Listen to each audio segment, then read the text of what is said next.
ನಾನು ಇಷ್ಟಪಟ್ಟಿದ್ದ ಹುಡುಗಿ ನನ್ನ ಮಾತು ಕೇಳ್ತಾ ಇಲ್ಲ, ನನ್ನ ಪ್ರೀತಿನ ಒಪ್ಕೊಂತ ಇಲ್ಲ, ಅದಕ್ಕೆ ಏನು ಪರಿಹಾರ ಮಾಡಿ ತಿಳಿಸಿ ಗುರುಗಳೇ ಅಂತ ಹೇಳಿದ್ರಲ್ಲ ವೀಕ್ಷಕರೇ.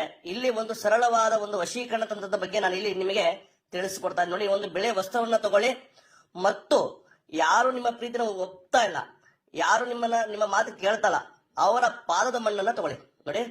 ಅವ್ರ ಪಾದದ ಮಣ್ಣು, ಧೂಳು ಅಂತ ಹೇಳ್ತೀವಿ ಗೊತ್ತಾ, ಆ ಮಣ್ಣನ್ನ ತಗೋಬೇಕಾಗತ್ತೆ. ಆ ಬಿಳೆ ಬಟ್ಟೆ ಮೇಲೆ ಆ ಮಣ್ಣನ್ನ ಇಡಬೇಕಾಗತ್ತೆ. ಇಟ್ಟಿದಾದ ನಂತರ ಏನ್ ಮಾಡ್ಬೇಕಪ್ಪ ಅಂತಂತಂದ್ರೆ ವೀಕ್ಷಕರೇ, ಗಂಟನ್ನ ಕಟ್ಟಬೇಕಾಗತ್ತೆ. ಬಿಳೆ ವಸ್ತ್ರದಲ್ಲಿ ಆ ಮಣ್ಣನ್ನ, ಅವರ ಪಾದದ ಮಣ್ಣನ್ನ ಗಂಟನ್ನ ಕಟ್ಟಬೇಕಾಗತ್ತೆ. ಕಟ್ಟಿದ ಆದ ನಂತರ ಏನ್ ಮಾಡಬೇಕಪ್ಪ ಅಂತಂದ್ರೆ ಆ ಮಣ್ಣನ್ನ ನಿಮ್ಮ ಬಳಿ ಇಟ್ಕೋಬೇಕಾಗತ್ತೆ. ಎಷ್ಟು ದಿನ? 3 ದಿನ ನಿಮ್ಮ ಬಳಿ ಇಟ್ಕೋಬೇಕಾಗತ್ತೆ. 3 ದಿನ ಇಟ್ಕೊಳ್ಳುವಂತ ವೇಳೆಯಲ್ಲಿ 3 ದಿನ ಮಂತ್ರವನ್ನು ಹೇಳ್ಬೇಕಾಗತ್ತೆ. ಯಾವ್ದಪ್ಪ ಅಂತಂತಂದ್ರೆ ಓಂ ಚಾಮುಂಡಾಯ ದೇವಿ ಸಂಪೂರ್ಣಂ ಕ್ಲೀನ್ ವಶಂ ವಶಂ ವಶಂ ಅಂತ ಈ ಮಂತ್ರವನ್ನ ಹೇಳಿ ಆ ವಸ್ತುವನ್ನ ನಿಮ್ಮ ಆ ಗಂಟನ್ನ ನಿಮ್ಮ ಬಳಿ ಇಟ್ಕೋಬೇಕಾಗತ್ತೆ. ಇಷ್ಟು ಮಾಡಿ ಸಾಕು ವೀಕ್ಷಕರೇ.